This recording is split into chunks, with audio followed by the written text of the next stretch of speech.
Hello everyone, I am Priyanka Gaur. Welcome back to my channel learning with pace. अभी हम लोग बात करेंगे 13th चैप्टर के बारे में। The chapter name is a shelter so high. तो यहाँ पर बात की गई है एक ट्रैवलर के बारे में। तो ट्रैवलर की जो कहानी है वो यहाँ बताई गई है। इस ट्रैवलर का नाम है गौरव जानी एंड इसने ट्रैवलिंग की है अपनी मोटरसाइकिल से। मोटरसाइकिल का नाम इन्होंने दे रखा है लोनर। तो सबसे पहले ये ट्रैवलर जो है गौरव जानी ये डिसाइड करते हैं कि ये मुंबई से दिल्ली जाएंगे। तो मुंबई से दिल्ली जाने का जो डिस्टेंस है वो कितना है, 1400 किलोमीटर्स।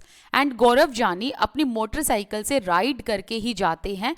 तो मोटरसाइकिल से जाने में लगभग इनको 3 दिन लग गए थे। तो आपको यहाँ ध्यान ये रखना है कि मुंबई टू दिल्ली डिस्टेंस कितना है, 1400 किलोमीटर्स है। आगे गौरव जानी जो है वो पहुंचते हैं कोल्ड डेजर्ट। ये लेह लद्दाख पहुंचते हैं। लेह एक रीजन है, एक एरिया है, कहां पर, लद्दाख में। ठीक है, तो यहां पर ये ठंडे रेगिस्तानी इलाके के बारे में बात करते हैं। यहां पर गौरव जानी बताते हैं कि जब ये लेह लद्दाख पहुंचे तो इन्होंने पहली बार ऐसा कोल्ड डेजर्ट देखा जो हाई, ड्राई एंड फ्लैट था। लद्दाख में बहुत ही कम बारिश होती है। अब यहां से आपके क्वेश्चन बनते हैं सीटेट के रिगार्डिंग। तो पहला क्वेश्चन ये बन गया कि लद्दाख में स्कैंटी रेनफॉल होती है, बहुत कम बारिश होती है। दूसरा क्वेश्चन ये बन गया कि लद्दाख में कम बारिश होती है, इसी वजह से यहां पर एग्रीकल्चर पॉसिबल नहीं हो पाता। तीसरा यहां इंपॉर्टेंट क्वेश्चन ये बनता है कि यहां पर ना लेह लद्दाख में जो कि माउंटेनियस एरिया है, यहाँ पर ज़्यादातर टाइम स्नो जो है वो पड़ती रहती है, बर्फ पड़ती रहती है। तो ज़्यादातर टाइम मोस्टली एरिया जो है वो स्नो से ढका हुआ रहता है। ठीक है, स्नो से ढका हुआ रहता है, तो इसे कहते हैं स्नो कैप्ड। ठीक है, फिर फोर्थ क्वेश्चन यहाँ से ये बन गया कि लद्दाख के लोग समर टाइम में इन बर्फ को मेल्ट करते हैं एंड तब इस पानी को ये ड्रिंकिंग पर्पस के लिए यूज करते हैं। ठीक है, तो यहां से मैं दोबारा रिपीट कर देती हूं। 4 क्वेश्चन बन गए इस छोटे से पैराग्राफ से। पहला तो ये कि लेह लद्दाख जो है ये कोल्ड डेजर्ट एरिया है, माउंटेनियस एरिया है। दूसरा ये कि लद्दाख में बहुत कम बारिश होती है। तीसरा क्वेश्चन बन गया कि कम बारिश होने की वजह से यहां पर एग्रीकल्चर पॉसिबल नहीं है। फोर्थ क्वेश्चन ये बन गया, आई थिंक थर्ड और फोर्थ क्वेश्चन ये बन गया कि यहाँ पर जो ये माउंटेनियस इलाका है ये ज़्यादातर टाइम तो बर्फ से ढका हुआ रहता है। ठीक है, इसके अलावा यहाँ पर लोग पीने का पानी का इंतजाम कैसे करते हैं, तो समर के टाइम पर जो बर्फ मेल्ट होती है उसी मेल्टेड वाटर को ये ड्रिंकिंग पर्पस के लिए यूज करते हैं। ठीक है, गौरव जानी जब लेह लद्दाख में एंटर करते हैं तो बच्चे जो हैं वो चिल्लाते हैं झूले झूले। झूले झूले का मतलब होता है वेलकम वेलकम। तो एक इंपॉर्टेंट क्वेश्चन ये बन गया। ठीक है, इस तरीके से इस चैप्टर में बहुत सारे इंपॉर्टेंट क्वेश्चन बनते हैं।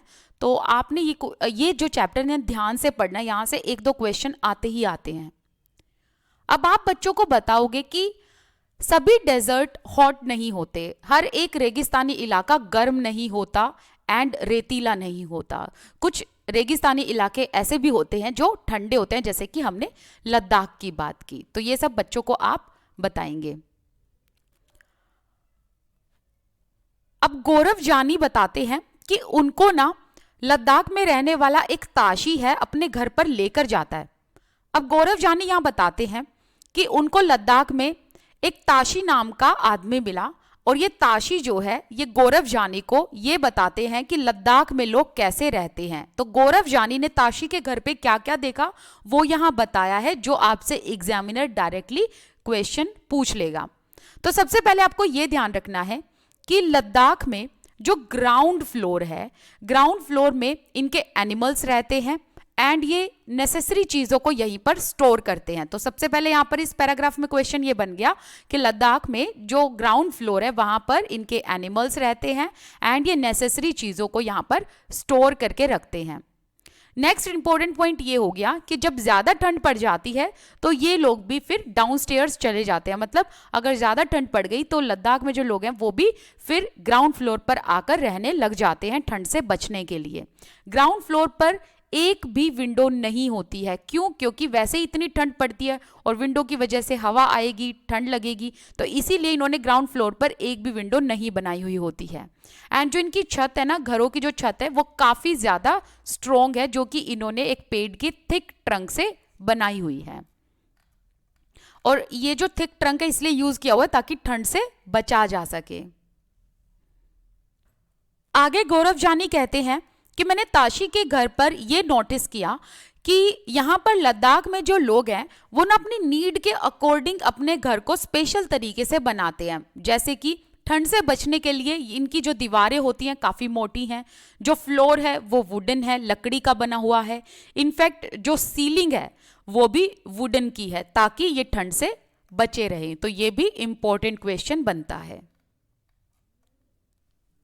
गौरव जानी आगे बताते हैं कि ये आगे बढ़ते रहे, ये पहुंचे एक रॉकी प्लेन पर जो कि था चांगथांग। चांगथांग एक प्लेस का नाम है जो 5000 मीटर की ऊंचाई पर है। ठीक है, ये जो जगह है ना चांगथांग, तो ये इंपॉर्टेंट है, ध्यान रखना, ये 5000 मीटर की ऊंचाई पर है। अब गौरव जानी कहते हैं कि ये इतना ऊंचा है कि नॉर्मली वहां ब्रीथ करना मुश्किल था इनके लिए, तो इसीलिए इनको हेडेक भी हो गया था, काफ़ी वीकनेस भी फील हो रही थी। क्योंकि देखो जैसे जैसे हम हायर एल्टीट्यूड पर जाते हैं, ऊपर जाते हैं, तो हमें ब्रीदिंग की प्रॉब्लम हो जाती है। एंड वैसे भी जब आप लद्दाख जाओगे ना, आप देखना कि जब आप वहाँ लद्दाख जाते हो, आप पहाड़ों पर चढ़ते हो, तो ऑक्सीजन की कमी महसूस होने की वजह से आप लोगों को हेडेक हो सकता है, वीकनेस हो सकती है, आपको ब्रीदिंग प्रॉब्लम हो सकती है। तो आपको ना पहले एक मेडिसिन दी जाती है ताकि आपके हार्ट रेट को नॉर्मल रखा जाए, आपके ब्रीथ को नॉर्मल रखा जाए। आगे गौरव जानी बताते हैं कि इनको धीरे धीरे उस हवा में सांस लेने की आदत हो गई। फिर ये कहते हैं कि मैं यहाँ वहाँ काफ़ी देर तक भटकता रहा, इस एरिया में मुझे कोई भी इंसान नहीं दिखा, ना कोई पेट्रोल पंप, ना कोई मैकेनिक, सिर्फ एक क्लियर आसमान था एंड आसपास सुंदर सी लेक थी। तो अब आपको इस पैराग्राफ में क्या ध्यान रखना है? आपको ध्यान रखना है कि 5000 मीटर की ऊंचाई पर एक जगह है वहां पर लद्दाख में, विच इज चांगथांग, एंड यहाँ पर इतनी ऊंचाई में इनको सांस लेने में प्रॉब्लम हुई थी। अब ये बताते हैं कि यहाँ पर चांगथांग में इनको कोई आसपास दिखा नहीं, लेकिन जैसे जैसे आगे बढ़ते गए तो इनको ना एक फ्लैट ग्रासी लैंड दिखा, एक ऐसा एरिया जहां पर घास ही घास थी एंड वहां पर काफी सारी गोट, शीप्स ये ग्रेज कर रही थी, चर रही थी। तो इनको ना पता चला कि यहाँ पर इन भेड़ बकरियों को पालने वाली एक ट्राइब थी एंड उसी ट्राइब के बारे में अब हम यहाँ पर पढ़ेंगे। बहुत इंपॉर्टेंट पार्ट है ये। तो यहाँ पर गौरव जानी बताते हैं कि ये एक ट्राइब से मिले, जिस ट्राइब का नाम क्या है? चांगपा। तो चांगपा जो है ये एक ट्राइब है जो माउंटेनियस एरिया में रहती है, मतलब ठंडे इलाकों में ये ट्राइब रहना पसंद करती है, क्योंकि ये इस तरीके की भेड़ बकरियों को पालते हैं जो ठंडे इलाके में ऊन प्रोवाइड करती हैं, पाशमीना वूल। ठीक है ना, इसके बारे में अभी हम बात करेंगे। तो यहाँ पर ये कौन सी ट्राइब से मिलते हैं? चांगपा ट्राइब से मिलते हैं। Changpa tribe has only about 5000 people. तो ये बोलते हैं कि चांगपा ट्राइब में कितने लोग हैं? 5000 लोग हैं। चांगपा ट्राइब जो है वो हमेशा अपनी गोट एंड अपनी शीप, अपनी भेड़ बकरियों के साथ घूमते रहते हैं। तो यहाँ पर ध्यान रखना, ये हमेशा घूमते रहते हैं, सेटल्ड नहीं होते। ये ट्राइब ऐसी है जो घूमती रहती है। एक चीज और क्लियर रखना कि सारी की सारी ट्राइब्स ऐसी नहीं है जो ऑलवेज ऑन द मूव रहती है, सारी की सारी ट्राइब घुमंतु नहीं होती। कुछ ट्राइब्स ऐसी हैं जो सेटल्ड होती हैं, कुछ ट्राइब ऐसी होती हैं जो घूमती रहती हैं। तो मैं आप लोगों को बता देती हूँ, देखो जो ट्राइब एग्रीकल्चर का काम करते हैं ना वो फिर भी सेटल्ड होते हैं। ठीक है, जो ट्राइब एग्रीकल्चर का काम करते हैं वो सेटल्ड होते हैं, वेयर एज जो ट्राइब गोट एंड शीप को पालते हैं तो वो घुमंतु होते हैं। क्यों ये घुमंतु क्यों होते हैं? क्योंकि इनको ना ग्रासेस की जरूरत होती है अपनी गोट्स एंड शीप को चराने के लिए, ताकि गोट एंड शीप ग्रेज कर सकें। तो जिस एरिया में घास खत्म हुई तो ये दूसरी जगह पर चले जाता है, फिर उस एरिया में घास खत्म हुई तो ये तीसरी जगह पर चले जाते हैं। तो इसीलिए they are always on the move. इसके अलावा ये भेड़ बकरियों को क्यों पालते हैं? क्योंकि इनसे इनको बहुत सारी चीज़ें मिलती हैं, इनका लाइवलीहुड अर्न होता है, जैसे कि मिल्क मिलता है, मीट मिलता है, एंड टेंट के लिए इनको स्किन मिलती है। इसके अलावा कोट्स के लिए, स्वेटर के लिए इनको वूल मिलती है जिसको ये बेचते हैं। ठीक है, there goats are their only treasure. तो चांगपा ट्राइब जो है, इनका ट्रेजर क्या है, इनकी पूंजी क्या है? Goats, sheeps. वाई? बिकॉज इन्हीं से इनका लाइवलीहुड अर्न होता है। एंड जिस ट्राइब के पास जितने ज्यादा एनिमल्स होते हैं वो उतना ही रिच माना जाता है। तो ध्यान रखना, अगर इनके यहाँ भी देखो क्लास का सिस्टम है, जैसे कि अपर क्लास, लोअर क्लास। कैसे? जिसके पास ज्यादा एनिमल होंगे वो रिच माना जाता है। ठीक है, from these special goats they get wool. इन गोट से इनको क्या मिलता है? वूल मिलती है। एंड यही वूल से जिसे कहा जाता है पाशमीना वूल। ठीक है, ये जो पाशमीना वूल है इसी के लिए लद्दाख फेमस है। ये पाशमीना वूल के ट्रेडर आपको लद्दाख में बहुत मिलेंगे। इसके अलावा ध्यान रखना कि जो कश्मीर है वहां पर पाशमीना वूल की शॉल बनाई जाती है, ध्यान रखना। ठीक है, तो जो ट्रेडर हैं वो लद्दाख आते हैं, पाशमीना वूल को कश्मीर लेकर जाते हैं, कश्मीर में जाकर बेचते हैं, एंड कश्मीर के जो वीवर हैं वो पाशमीना वूल की शॉल बनाते हैं। एंड पाशमीना वूल बहुत महंगी भी होती है, ये भी ध्यान रखना। The Changpa graze their goats at higher and colder places. यहां बताया कि जो ये चांगपा ट्राइब है ना, ये अपनी भेड़ बकरियों को हायर एंड कोल्डर प्लेसेस पर चराते हैं एंड वहीं रखते हैं। क्यों? क्योंकि इनकी जो गॉट्स होती है ना, वो जितने ज्यादा ऊंचाई पर रहती हैं, जितने ज्यादा कोल्डर प्लेसेस पर रहती हैं, उतने ही ज्यादा इनको फर आते हैं एंड उतने ही ज्यादा इनके फर या इनके हेयर सॉफ्टर होते हैं। तो इसीलिए they stay high up on these mountains. तो ये जो चांगपा ट्राइब है अपने गॉड्स के साथ, अपने शिप्स के साथ इसीलिए इतने हायर एंड कोल्डर प्लेसेस पर रहते हैं, वो भी इतनी डिफिकल्ट सिचुएशन में। क्यों? क्योंकि इनको इनसे फर चाहिए होता है।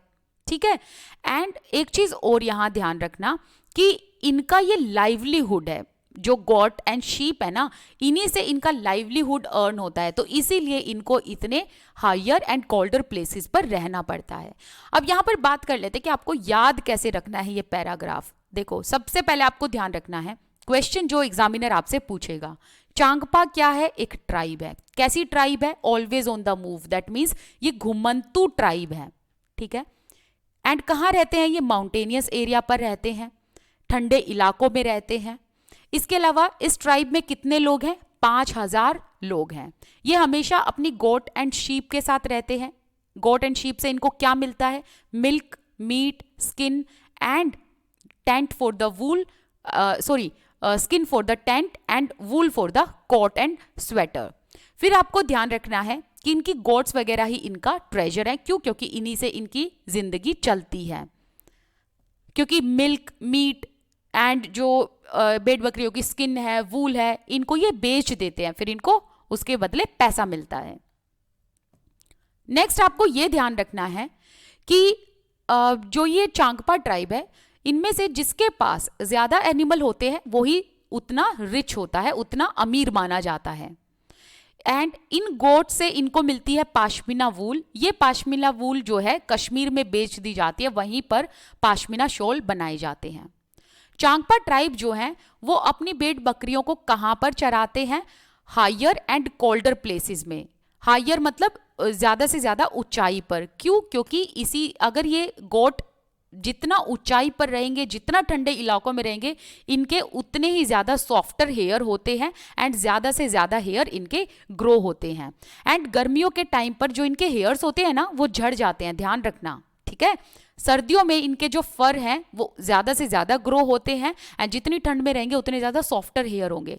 लेकिन जैसे ही गर्मियां आती हैं तो इनके जो बाल हैं वो झड़ जाते हैं। तो इसीलिए इनको ज्यादातर कोल्डर प्लेसेस पर ही ये चराते रहते हैं। इसके अलावा एक चीज ये ध्यान रखना कि भाई ये जो गॉड्स हैं, शिप्स हैं, इन्हीं से ही इनका घर चलता है।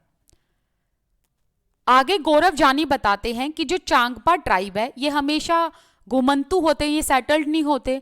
तो जब भी इनको एक जगह से दूसरी जगह जाना होता है, ये सारे सामान को अपने हॉर्सेस एंड याक पर लाद देते हैं और इनको अपना सामान पैक करने में कितना टाइम लगता है, 2 या 2.5 घंटे ही लगते हैं।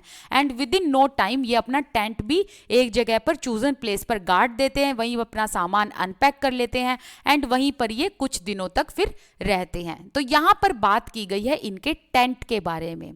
तो जो चांगपा ट्राइब है इनका टेंट कौन सी शेप का बनता है, बहुत बड़ा एंड कोन शेप का इनका टेंट होता है। क्या यहाँ पर पिक्चर दिखाई है, एक सेकेंड, ये रहा, ये देखो, ये चांगपा ट्राइब है एंड इनका ये टेंट है, ये टेंट कोन शेप का होता है। ओके, इस टेंट को ये क्या कहते हैं, इस टेंट को ये कहते हैं रेबो। इंपॉर्टेंट क्वेश्चन है, ठीक है, इनको ये क्या कहते हैं, रेबो कहते हैं।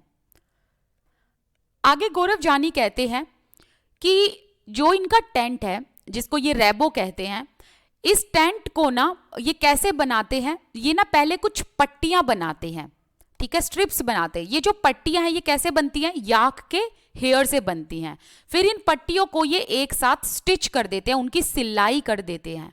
ये जो पट्टियां होती हैं ये बहुत स्ट्रॉन्ग होती हैं, क्यों, क्योंकि ये याक के हेयर से बनी है, फर से बनी है, तो ये बहुत स्ट्रॉन्ग होती है, काफी वॉर्म होती है एंड इनको आइसी स्ट्रॉन्ग विंड से ये प्रोटेक्ट करती है। मतलब ये जो पट्टियां याक हेयर की बनी हुई हैं ये इतनी स्ट्रॉन्ग एंड वॉर्म होती हैं कि इनको बर्फीली ठंडी हवा से ये बचाकर रखती हैं। एंड ये जो पट्टियां बनाते हैं उनको ये 9 स्टिक के साथ टाइटली बांध देते हैं एंड ये जमीन में 2 फीट का गड्ढा करते हैं। उस गड्ढे में ये इन स्टिक्स को गाड़ देते हैं, उस स्टिक के साथ ये स्ट्रिप्स बांध देते हैं, पट्टियां बांध देते हैं, तो इनका जो टेंट है वो तैयार हो जाता है। आगे ये वाला भी इंपॉर्टेंट पॉइंट है। चांगपा ट्राइब्स की लैंग्वेज में चांगथांग का मतलब होता है एक ऐसा प्लेस जहां पर बहुत कम लोग रहते हैं। आप बच्चों से पूछ सकते हैं कि उनकी भाषा में ऐसे प्लेस को क्या कहा जाता है, लेकिन आपके लिए इंपॉर्टेंट क्वेश्चन ये बनता है कि चांगपा ट्राइब की लैंग्वेज में चांगथांग का मतलब होता है एक ऐसा प्लेस जहां पर बहुत ही कम लोग रहते हैं। जैसे जैसे हम माउंटेन पर ऊपर जाते जाते हैं वैसे वैसे हवा में लेवल ऑफ ऑक्सीजन कम होता रहता है, इसीलिए माउंटेन्स पर चढ़ने के लिए हमें ऑक्सीजन सिलेंडर्स को कैरी करना पड़ता है। हालांकि बच्चों के लिए अभी ऑक्सीजन का जो कॉन्सेप्ट है वो समझना थोड़ा सा मुश्किल होगा, बट फिर भी हम बच्चों को ये चीज़ें बता सकते हैं कि हाई एल्टीट्यूड पर ब्रीथ करना डिफिकल्ट होता है। इससे बच्चों को ये समझ में आएगा कि जो लोग माउंटेनियस एरिया में रहते हैं वो कितनी डिफिकल्ट सिचुएशंस में रहते हैं एंड उनको ये भी समझ आएगा कि लोगों को ना अपने लाइवलीहुड को अर्न करने के लिए, मतलब पैसा कमाने के लिए कितनी डिफिकल्टीज का सामना करना पड़ता है। आगे पाशमीना के बारे में बताया हुआ है। एक पाशमीना शॉल की गर्मी इतनी है जितनी आपके 6 स्वेटर्स की गर्मी होगी, ठीक है। तो ये इंपॉर्टेंट क्वेश्चन हो गया कि एक पाशमीना शॉल कितना गर्म होता है, जितना 6 स्वेटर्स मिलाकर गर्मी होती है। पाशमीना शॉल काफी थिन होता है क्योंकि पाशमीना वूल पतला होता है, इसीलिए तो शॉल भी काफी पतला होता है लेकिन बहुत गर्म होता है। कितना गर्म, एज 6 स्वेटर्स, ठीक है। जिन गोट से पाशमीना वूल मिलता है ये गोट्स जो हैं ये हाई एल्टीट्यूड ऑफ 5000 मीटर्स पर रहती है, मतलब इतनी ऊंचाई पर ये रहती है। तो 2 इंपॉर्टेंट क्वेश्चन बन गए यहाँ से, कौन सा, एक तो पहला ये कि पाशमीना शॉल कितना गर्म होता है, जितनी आपकी 6 स्वेटर्स होती हैं। दूसरा ये कि जिन गोट से पाशमीना वूल मिलता है वो 5000 मीटर की ऊंचाई पर रहती है एंड इतनी ऊंचाई पर अगर ठंड की बात करें तो ठंड में जो टेम्परेचर है वो 0 डिग्री सेंटीग्रेड से भी नीचे चला जाता है, लगभग -40 डिग्री सेंटीग्रेड हो जाता है। तो तीसरा इंपॉर्टेंट क्वेश्चन ये बन गया। -40 डिग्री सेंटीग्रेड में भी इन गोट्स को ठंड नहीं लगती। क्यों नहीं लगती, क्योंकि इनकी बॉडी पर ये फर ग्रो हो जाते हैं ठंड के टाइम पर एंड इनको एक्सट्रीम कोल्ड से बचा लेते हैं। वेयर एज समर के टाइम पर इनके जो बाल हैं, इनके जो फर हैं वो शेड हो जाते हैं, दैट मीन्स झड़ जाते हैं। तो ये भी इंपॉर्टेंट क्वेश्चन, आपको क्या ध्यान रखना है कि एक्सट्रीम कोल्ड में इन गोट्स के जो फर होते हैं वो ग्रो हो जाते हैं, वेयर एज समर के टाइम पर यही फर शेड हो जाते हैं, ठीक है। इन गोट्स के ये हेयर इतने पतले होते हैं कि अगर आप इनके 6 हेयर मिलाओगे तब जाकर उतनी थिकनेस बनेगी जितनी आपके एक बाल की थिकनेस है। ये भी इंपॉर्टेंट है, ठीक है। ध्यान रखना कि जितने आपके एक बाल की थिकनेस है उतनी ही थिकनेस इन गोट्स के 6 बालों की मिलाकर होती है।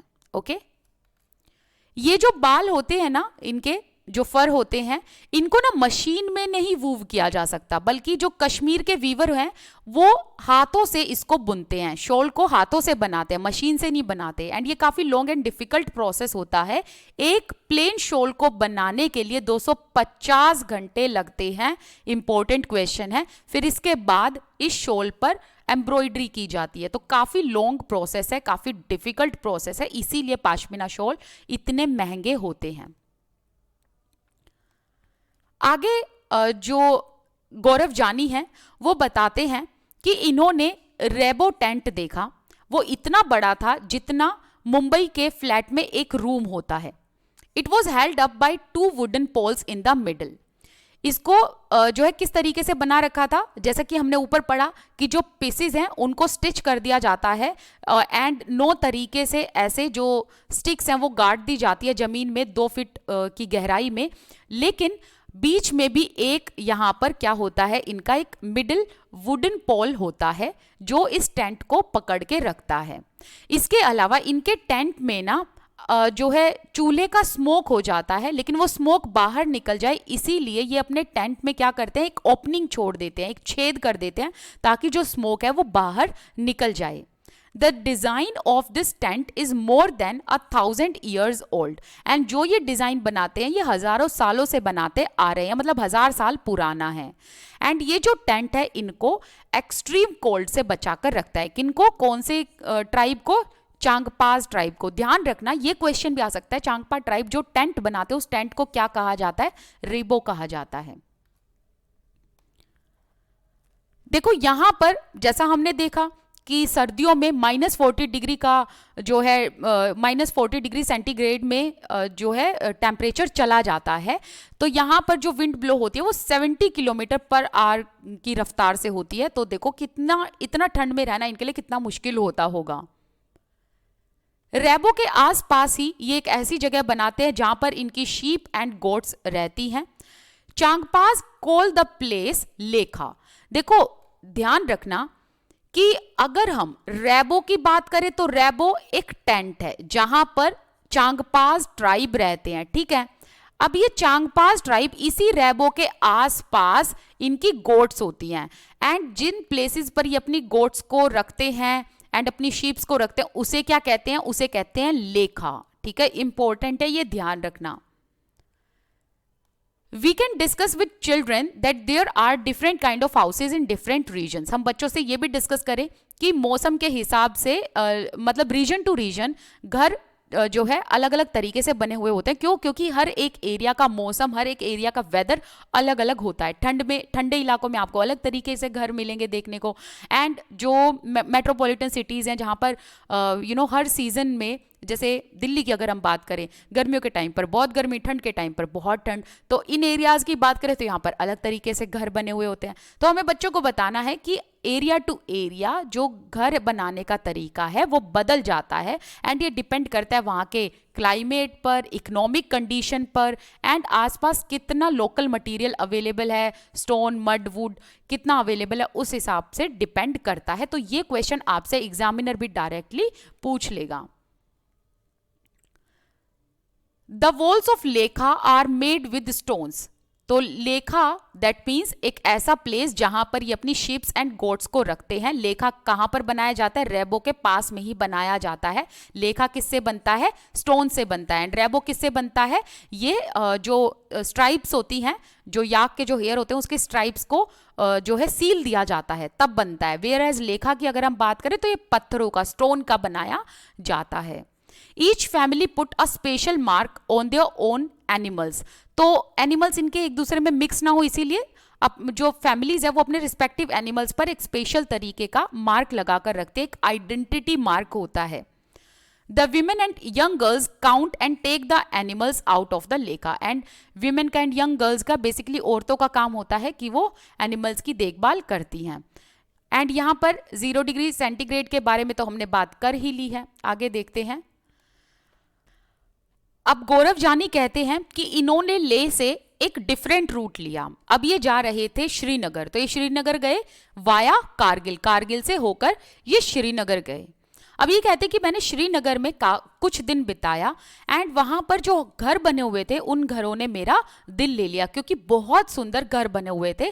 श्रीनगर में कुछ घर ऐसे थे जो माउंटेन्स पर बने हुए थे, कुछ घर ऐसे थे जो वाटर पे बने हुए थे। ठीक है, तो यहां पर ऐसे पिक्चर भी दिखाई है, ये देखो। ठीक है, Children at this age are not expected to understand the concept of temperature. बच्चों को अभी टेम्परेचर का, सेंटीग्रेड का, सेल्सियस का, इनका कॉन्सेप्ट बच्चों को भी नहीं समझ में आएगा। But using newspaper reports and linking 0 degree Celsius with their experiences of hot and cold will help them to make some association. अब आप बच्चों के सामने न्यूज़पेपर की रिपोर्ट दिखा सकते हो, फिर उनको बता सकते हो कि जिस मौसम में आप ये जैसे चैप्टर पढ़ा लो, लगा लो सर्दियों में है, गर्मियों में है, तो जितना डिग्री सेल्सियस न्यूज़पेपर में लिखा है, जब आप बच्चों को बताओगे तो बच्चे थोड़ा बहुत लिंक कर पाएंगे। This also provides an opportunity to know the names of some new cities. इससे बच्चों को ना ये भी पता चलेगा कि अलग अलग प्लेसेस के नाम क्या हैं, कौन कौन से नए नए शहर हैं एंड हर शहर में कितना कितना टेम्परेचर है, ये सब बच्चों को पता चलेगा। सो ऑल इन ऑल यहाँ से पेडागोजी का जो क्वेश्चन बनता है वो आपको ये ध्यान रखना है कि हमने जो है बच्चों को किससे सिखाना है, न्यूज़पेपर रिपोर्ट से सिखाना है या फिर कुछ ऐसी चीजें उनको दिखानी है ताकि वो अपनी रियल जिंदगी में अपनी आंखों से देख पाएं। तो ऐसे एड्स से होगा ये कि बच्चे इजीली लर्न कर पाएंगे, समझ पाएंगे चीजों को। ठीक है, तो यहां बताया है कि किस किस तरीके के श्रीनगर में घर बने हुए हैं। यहां पर पहले हाउस बोट्स दिखाए हैं, ये देखो ये बने हुए हैं house boats. Tourists who came to Srinagar love to stay in house boat. जितने भी टूरिस्ट श्रीनगर जाते हैं उनका बहुत मन करता है कि वो हाउस बोट्स रुके and they love to spend time in house boats, क्योंकि बहुत सुंदर नज़ारा होता है। हाउस बोट्स की लंबाई कितनी होती है, जितना 80 फीट हो गया, एंड कितने विड्थ में होते हैं, 8 to 9 फीट वाइड होते हैं। यहां पर बात की गई है एक खास तरीके के बोट के बारे में, जिस बोट को कहते हैं डोंगा। ठीक है, इस डोंगा में जो श्रीनगर के नेटिव पीपल हैं वो फैमिलीज यहां रहती हैं। देखो आप लोगों को मैं यहां हाउस बोट्स का एंड डोंगा का एक डिफरेंस बताती हूँ। ये जो हाउस बोट्स हैं इनमें ज्यादातर टूरिस्ट्स आते हैं एंड वो रहते हैं।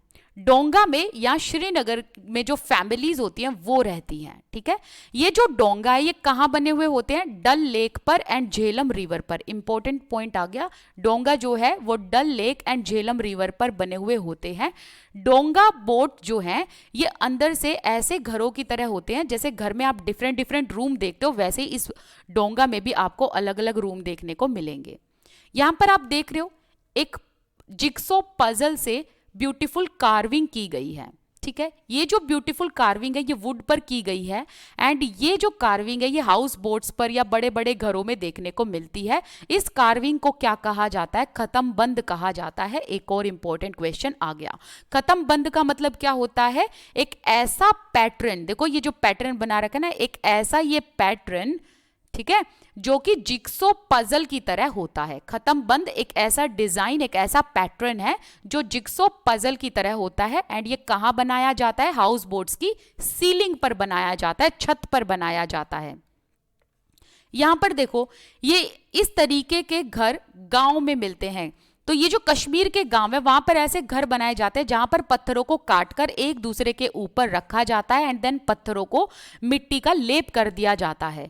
इनकी जो दीवारें होती हैं वो दीवारें स्लोप में बनाई जाती हैं। ठीक है, यहां पर ये आप देख रहे हो इस तरीके के जो घर हैं ये पुराने घर हैं। इनमें जो ये विंडो है ना ये बाहर की तरफ निकली हुई है, ये देख रहे हो आप कि ये विंडो थोड़ी सी ऐसे बाहर की तरफ निकले, जिसे क्या कहते हैं, डाब कहते हैं। ये भी इंपॉर्टेंट क्वेश्चन है।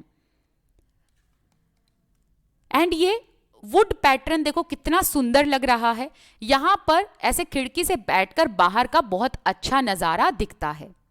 नेक्स्ट है ये जो पुराने घर यहां बने हुए, किसके बने हुए हैं, स्टोन, ब्रिक एंड वुड के।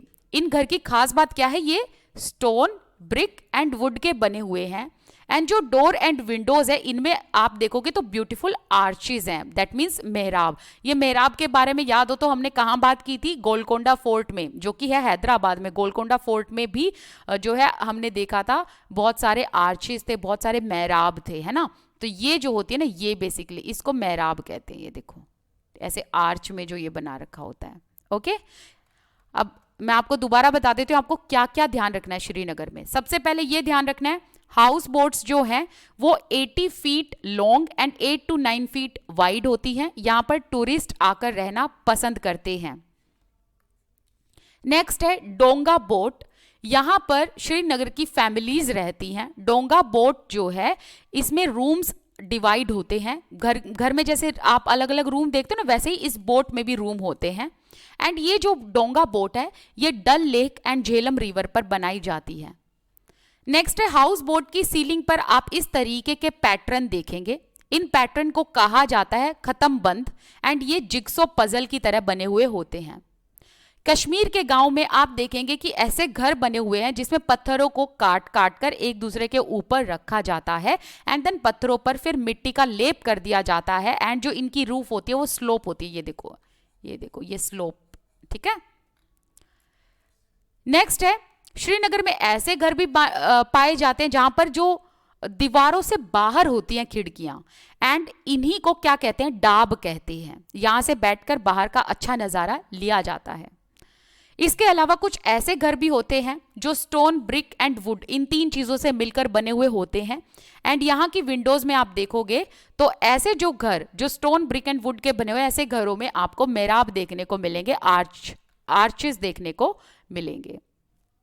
आगे गौरव जानी बताते हैं कि इनकी जो है अब ये जर्नी खत्म हो जाती है एंड ये फिर वापस मुंबई आते हैं। एंड मुंबई में आकर ये देखते हैं कि यहाँ पर जो घर बने हुए होते हैं वो लेह एंड श्रीनगर के घरों से बिल्कुल अलग बने हुए होते हैं। नेक्स्ट यहाँ एक पिक्चर में क्या दिखा है, एक बेकरी की शॉप दिखाई गई है। तो आपको ध्यान रखना है कश्मीर में आप ना हर एक गली में, हर एक लेन में ये देखोगे कि एक बेकरी शॉप तो आपको देखने को मिलेगी ही मिलेगी। तो जो कश्मीरी पीपल है वो रोटीज कुक नहीं करते घरों में, क्यों? क्योंकि वो बेकरी से रोटी खरीदते हैं। ऐसा क्यों? आपके माइंड में ये क्वेश्चन आएगा। रीजन बीइंग यहाँ इतनी ठंड होती है कि इतनी ठंड में जितनी वो लकड़ी, जितना वो ईंधन जलाएंगे उतनी रोटी नहीं बनेगी, ठीक है ना। तो इसीलिए जो कश्मीरी पीपल होते हैं ना वो घरों में रोटियां नहीं सेकते बल्कि वो ऐसे बेकरी से रोटियां खरीदते हैं, ठीक है। एंड ऐसे बेकरीज जो है ये आपको हर लेन में देखने को मिलेगी। यहां पर आप देख रहे हैं ये है स्टोन एंड मड के बने हुए हाउस, ठीक है। ये देखो पिक्चर में कौन से हाउस है, ये स्टोन एंड मड के बने हुए हाउस हैं। तो यहाँ विंटर में तो कोई भी नहीं रहता है क्योंकि देखो स्टोन वाले घरों में ठंड तो लगती है ना। लेकिन समर के टाइम पर यहाँ पर कौन लोग रहते हैं, बकरवाल पीपल यहाँ पर रहते हैं when they bring their goats to higher lands for grazing. तो बकरवाल पीपल जो है वो, बकरवाल मतलब ये अपनी बकरियों को चराते हैं, इसीलिए कहा गया बकरवाल। तो जो बकरवाल पीपल हैं वो समर सीजन में अपनी भेड़ बकरियों को यहाँ लाते हैं एंड यहाँ पर वो रहते हैं, अपनी भेड़ बकरियों को यहाँ पर चराते हैं, ठीक है। हमारा ये चैप्टर कंप्लीट होता है।